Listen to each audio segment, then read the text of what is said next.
Right, good morning everybody, welcome to the channel. If you're new here, my name is Josh. And this is Project Timmy. This is my Peugeot 106, it's my first ever car. And it's sat dormant on my drive for 8 years. Now I've decided it's time to start restoring Timmy. Because, well, there's two things really. One, I'm genuinely inspired by Matt Armstrong and his tinkering on drive. And secondly, I've always liked cars, but I've never tinkered. So while I have a general kind of understanding of the mechanical side, I've never seen it in person. So I thought this could be a cool series for me to learn and also to restore a car that I absolutely love and will never sell. So this is video number 3. I'm about to drop it off at a local garage, just so they can do an assessment on it and tell me what would be required to get it to a point of MOT. Now I'm hoping they can say, well, look, we can put loads of advisories on it and you can effectively drive it. I don't think that's going to be the case, as you can see by the bumps, and if you've seen video number 2, I think the rear suspension is seized. On these cars, the rear suspension is quite weird in that it's a complete unit along with the axle, so you have to replace the whole thing. It's not massively expensive because it's a Peugeot 106, however, it's not the easiest thing to do. So if that needs doing, I might get them to do it, that's reverse. I might get them to do it. But everything else, or most other things, I'm going to try and do myself. Even if that's possible to do myself, I will try and do it. But I'm going to get them to assess it first because I don't have the mechanical understanding on a 106 to actually understand what is wrong and what's right. This might tell me whether I can start driving it immediately, or a lot of stuff is required prior to that. The gearbox feels a bit awful.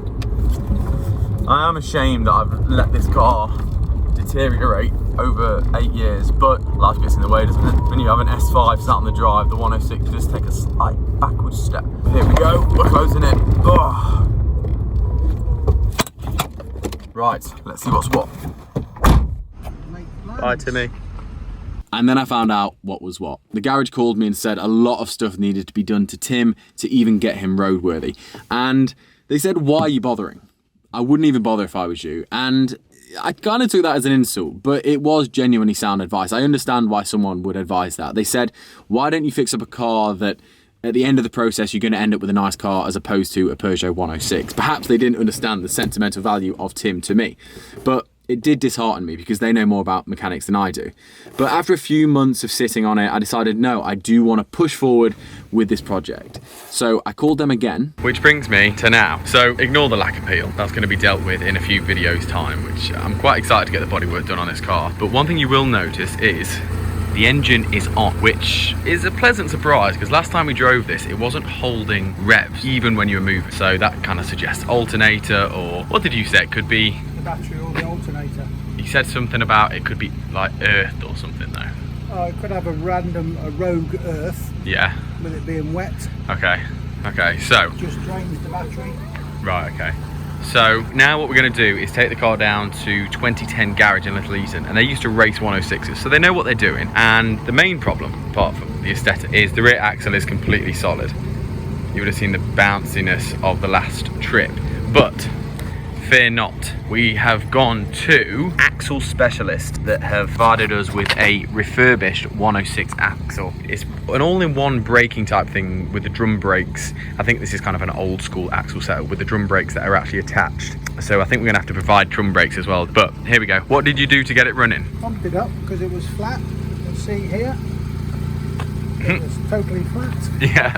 So all 4 wheels have been pumped up. Yeah. Jump started it with my car on jump leads, left it running for 2 hours. Oh, you have left it on for a bit? Changed the battery. Right, okay. And it has life breathing back into it. Put some water in the engine, oil's absolutely fine. You put coolant in? Oh, nice, okay. Didn't clean it much.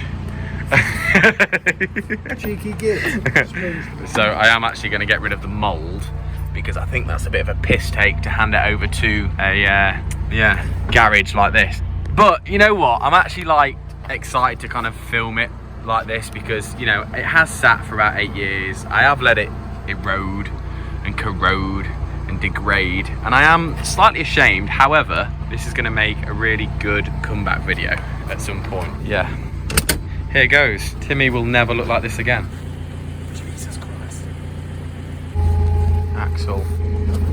You know when Nick Cage and Eleanor have kind of an argumentative little battle. You know, Gone in 60 Seconds? But when he talks badly about Eleanor, she breaks down on him. And I feel like that's kind of what happened to Tim, because I've neglected him for so long.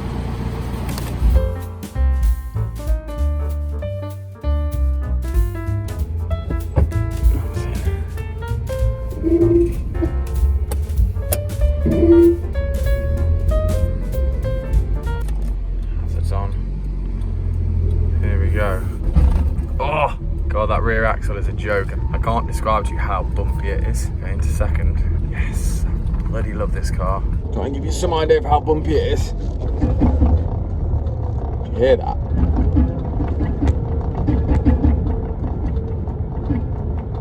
I don't like those noises. My dad's ushering me to keep up, but I can't. Oh, the noises when you go over a bump. Oh god, actually it feels like the whole car could like jump off the axle. Have you seen that happen on like certain cars, particularly when they're drifting, or if they hit a curb while they're drifting? It seems like the whole thing could just go pop, back end just like flat on the ground. Are we going Harley close way? I'll be honest, the way the light is catching my bicep, that is not what I should be concentrating on right now. Having to let cars go past. Luckily this garage is a mile or two from my house. Oh, your first car, particularly when you go back to it and restore it, or something you have this much sentiment attached to. You know, when you go over a bump in a new car, or for me anyway, when I go over a bump in a new car, I kind of scuff the curb, I'll be a bit like, oh, but I won't really care. In this, I really do care about this car. I'd hate to see anything truly bad happen to it. Yeah, we're in a problem car.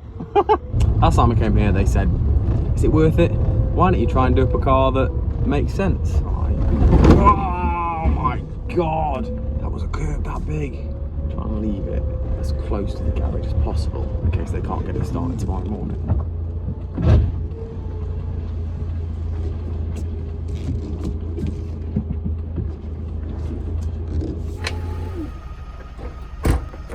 What was it? 1,000 subscriber celebration.